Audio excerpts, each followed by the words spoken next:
নমস্কার, এমইউ কিচেনে সবাইকে স্বাগতম। আজকে আপনাদের বানিয়ে দেখাবো আমি সুজি দিয়ে ছোট ছোট ফুলকো ফুলকো লুচি আর আলুর তরকারি। প্রথমেই দেখুন আমি নিয়েছি এক প্যাকেট গোটা সুজি নিয়েছি, 10 টাকার একটি প্যাকেট নিয়েছি। এর মধ্যে বন্ধুরা নুন দিয়ে দিচ্ছি, এরপর দিচ্ছি রাইস ব্র্যান তেল। ঠিক আছে, আপনারা আবার ঘি ভেবে নেবেন না।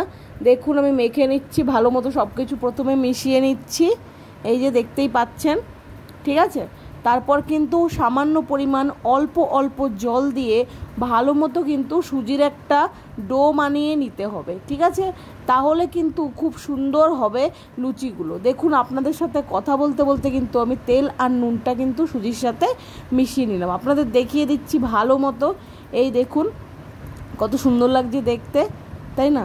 চলুন এবারে অল্প অল্প জল দিয়ে দিচ্ছি বন্ধুরা। আর বন্ধুরা, এই সুজির লুচি এত সুন্দর টেস্টি হয় খেতে, কি বলবো। আপনাদের কিন্তু অবশ্যই একবার ট্রাই করা উচিত এইভাবে সুজির লুচি বানানো। ঠিক আছে, তো দেখুন ভালো মতো আমি ডোটা মাখার জন্য অল্প অল্প জল দিয়ে কিন্তু মেখে নিচ্ছি। আমি যেইভাবে করছি আপনারাও কিন্তু একইভাবে করবেন।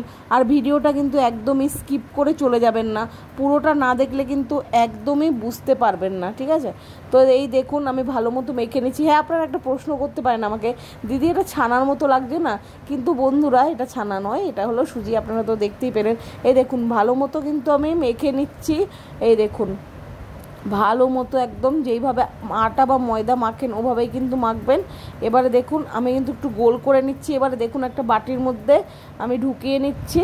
এরপর মিনিমাম আমি 30 মিনিটের মতো কিন্তু এই বাটিটার মধ্যে চাপা দিয়ে রেখে দিয়েছিলাম। এই দেখুন ভালো মতো হাত দিয়ে সেট করে দিচ্ছি আমি, আপনারা তো দেখতেই পাচ্ছেন।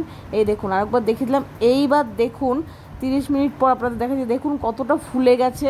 এবার আমি বার করে নেব। এই দেখুন বাটির চার থেকে বার করে নিয়েছি, কত সুন্দর নরম হয়ে গেছে। আবারও একটু মেখে নিচ্ছি। এরপর দেখুন হাত দিয়ে ছোট ছোট গোল গোল বলের আকারে করে নিচ্ছি। ঠিক আছে, এই দেখুন ভালো মতো বলের আকারে করে তারপর আপনাদের কিন্তু দেখাচ্ছি। সবগুলো একই রকমভাবে করব। এই দেখুন গোল গোল শেপ করে নিচ্ছি। এরপর কিন্তু সবগুলো করা হয়ে গেছে। এবারে দেখুন বেলনির মধ্যে নিয়ে কিন্তু ভালো মতো বেলে নিচ্ছি ছোট ছোট করে। দেখুন সবগুলো কিন্তু বেলা হয়ে গেল, আপনাদেরকে দেখিয়ে দিলাম। এই দেখুন একদম টোটালগুলো আমি বেলে নিয়েছি, মানে সবগুলো। এবারে আমি কড়াইতে রাইস ব্র্যান তেল দিয়ে দেব। ছোট কড়াই নিয়েছি, এই দেখুন ছোট কড়াইতে কিন্তু রাইস ব্র্যান তেল দিয়ে দিচ্ছি।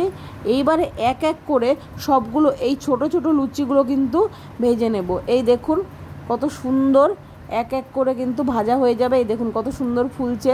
বন্ধুরা আপনারা ভাবতে পারেন দিদি এ তো ফুচকার আকারে হয়ে গেল, কিন্তু বন্ধুরা এটা ফুচকা নয়, এটা কিন্তু ছোট্ট ছোট্ট লুচি। আপনারা কিন্তু অবশ্যই ফুচকার ভিডিও দেখতে পারেন, আমি লাইভে ফুচকা ভেজেছি। ঠিক আছে, এখানে আমি বলছি না, আপনারা কিন্তু অবশ্যই কিন্তু লাইভের ভিডিওটা দেখতে পারেন, রেকর্ডেড লাইভটা রয়েছে।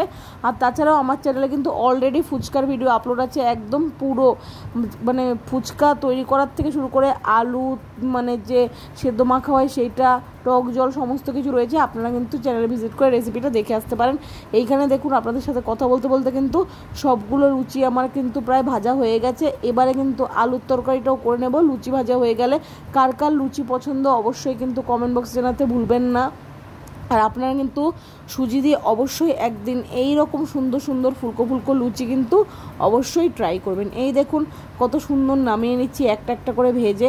বন্ধুরা একটু তেল উঠে গিয়েছিল, তারপর কিন্তু তেলটা আমি কড়াইতে নামিয়ে নিয়েছিলাম। এই দেখুন আবারও কিন্তু শুরু করে দিয়েছি ভাজা আরেকটা। এই দেখুন হয়ে গেল ভাজা, এই যে সবগুলো দেখিয়ে দিলাম। এবারে চলুন আলুর তরকারিটা করে নিই। আলু সেদ্ধ করে নিয়েছিলাম, ছুলে নিয়েছি সেদ্ধ করে। এবারে কিন্তু কড়াই গরম করে নিয়েছি, সর্ষের তেলে তরকারিটা রান্না করব। সর্ষের তেল দিয়ে দিয়েছি। এরপর তেল গরম হওয়ার পর দিয়েছি গোটা জিরা, শুকনো লঙ্কা ফোড়ন, নাড়াচাড়া করে নিয়েছি। এইবার আলুগুলো দিয়ে দিচ্ছি।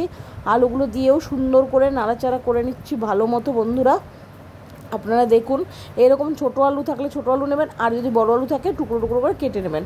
দেখুন পরিমাণ মতো কিন্তু নুন দিয়ে দিয়েছি আমি। এরপর নাড়াচাড়া করে নিচ্ছি, নুনটা মিক্স করে নিচ্ছি ভালো মতো যাতে পুরো আলুটার সাথে মিশে যায়। এবারে দিয়ে দিচ্ছি দেখুন ধনের গুঁড়ো পরিমাণ মতো। ঠিক আছে, তারপর দিচ্ছি জিরের গুঁড়ো। এই যে দেখুন নাড়াচাড়া করে নিচ্ছি। এইবারে দিব লঙ্কার গুঁড়ো, ঝাল ঝাল হওয়ার জন্য একদম খুব সুন্দর। ঠিক আছে, এই দেখুন নাড়াচাড়া করে নিচ্ছি। এইবারে দেব হলুদ গুঁড়ো, এই যে দিয়ে দিলাম হলুদ গুঁড়োটা। এই দেখুন এইবার কিন্তু সবগুলো মশলা আরও ভালো মতো কিন্তু কষিয়ে নাড়াচাড়া করে নেব। একটু জল দিয়ে দিলাম, দেখতেই পেলেন। এরপর নাড়াচাড়া করে নিচ্ছি ভালো মতো। দেখুন বন্ধুরা, এই যে কত সুন্দর আলুটা কিন্তু খুব সুন্দর করে কষিয়ে নেব। এই দেখুন কষানো কিন্তু হয়েই গেছে। একটু ছেড়ে দিয়েছি যাতে মশলাটা ভালো মতো কিন্তু একটু রান্না হয়ে যায়, মানে ভালো মতো লেগে যায়, আর মশলাটা কিন্তু যাতে একটু ভাজা ভাজা হয়ে যায় তার জন্য। এইবার দেখুন পরিমাণ মতো কিন্তু জল দিয়ে দিচ্ছি। এই দেখুন কত সুন্দর লাগছে দেখতে। পরিমাণ মতো জল দিচ্ছি, বেশি দিচ্ছি না, কারণ এই লুচি বা রুটি বা পরোটার সাথে কিন্তু একটু গামাখা গামাখা তরকারি খেতেই কিন্তু ভালো লাগে, তার জন্য। ঠিক আছে, তো এই দেখুন এবারে ভালো মতো কিন্তু আমি ফুটিয়ে নেব, তারপর কিন্তু নামিয়ে নেব। এই দেখুন কত সুন্দর ফুটছে। ঠিক আছে, এই যে এবারে দিচ্ছি গরম মশলা, শাহি গরম মশলা সানরাইজের। এই দেখুন সামান্য পরিমাণ ছড়িয়ে দিচ্ছি বন্ধুরা, একদম বেশি দিবেন না, তাহলে কিন্তু গলা জ্বলবে, ভালো লাগবে না খেতে। ঠিক আছে, আর ঝালের পরিমাণটা যেহেতু বেশি হয় গরম মশলাতে, ওই দারচিনিটার জন্য। ঠিক আছে, তো এই দেখুন আলুর তরকারি তৈরি। এই দেখুন নামিয়ে নিয়েছি। কেমন লাগছে অবশ্যই কমেন্ট বক্সে বলবেন। আমার ভিডিওটা যদি আপনাদের ভালো লাগে অবশ্যই লাইক, কমেন্ট, শেয়ার, সাবস্ক্রাইব করতে ভুলবেন না। এইভাবেই পাশে থাকবেন। আর চ্যানেলে নতুন হয়ে থাকলে অবশ্যই সাবস্ক্রাইব করে অল নোটিফিকেশনে ক্লিক করে সাথে থাকবেন, পাশে থাকবেন। ঠিক আছে, এত সুন্দর সুন্দর ভিডিও দেখার জন্য। দেখুন বন্ধুরা আলুর তরকারি আর লুচিটা কত সুন্দর লাগছে। অবশ্যই একদিন বাড়িতে এইভাবে বানিয়ে খাবেন। তাহলে আজকের মতো আসছি, টাটা, সবাই ভালো থাকবেন।